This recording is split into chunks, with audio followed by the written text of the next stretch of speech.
I am Dr. Dhiman Kahali. I am Director, Intervention, BM Birla Heart Research Center. Unstable angina is known by three syndromes mainly. That is acute unstable angina.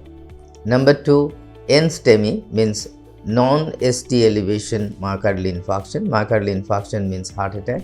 So, where there is not the usual changes of heart attack means STEMI. Third one, which is the usual pattern where there is ST elevation in the ECG, and it is diagnosed mainly by the ECG and the clinical features. Now, what happens in this acute coronary syndrome, and what is the difference pathophysiologically between the acute syndrome and the chronic syndrome is that pathophysiologically there is a thrombus inside the coronaries in acute coronary syndrome, whether it is unstable angina or whether it is NSTEMI or STEMI. But that does not occur in the chronic stable syndrome. There is no thrombus. There is some blockage, of course, in the arteries, but there is no thrombus inside it, because thrombus creates the problem. Thrombus, when it gets attached to the lumen of the coronary arteries, it causes heart attack, it causes severe angina, even if it doesn't cause any heart attack.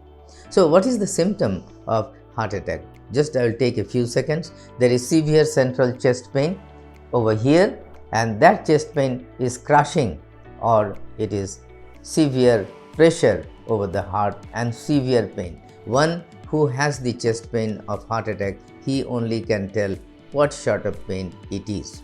It is really severe heart pain, and it doesn't subside with sublingual nitrates or any sort of medications. It doesn't subside, and it goes on for hours unless we do something about opening the artery.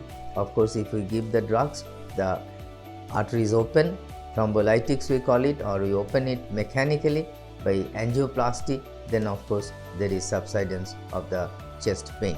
And this pain sometimes goes to the left shoulder, sometimes along the left arm, left forearm, and it goes in this way, not in this way.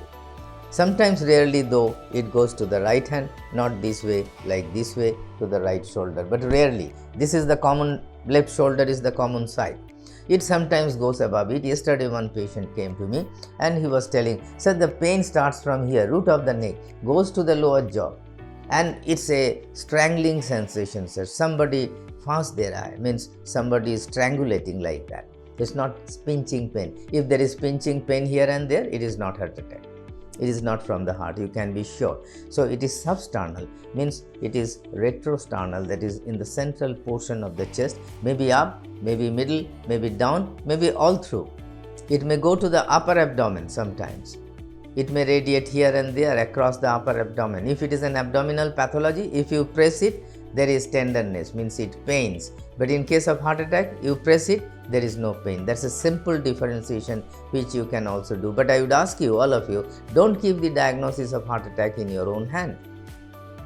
And the answer is, for this acute coronary syndrome or unstable syndrome, is that you take the patient for the angiogram, do an angiogram and see what is there, and if required, you go for an immediate angioplasty, both for STEMI, means ST-elevation Myocardial infarction, that is heart attack, or NSTEMI. There is not much a surgeon can do about it. Of course, if there is multivessel disease, very rarely, say 3 to 4% of the patients, you have to call the surgeon and refer the patient to them, because they don't want to operate on a patient with a recent heart attack.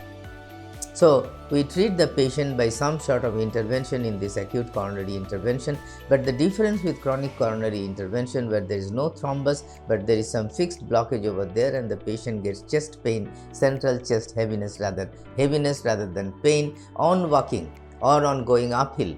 In the mall, he is walking in the mall of Shimla or Darjeeling, he tells, sir, when I was going up, I was having chest heaviness. So, it is rather chest heaviness rather than chest pain.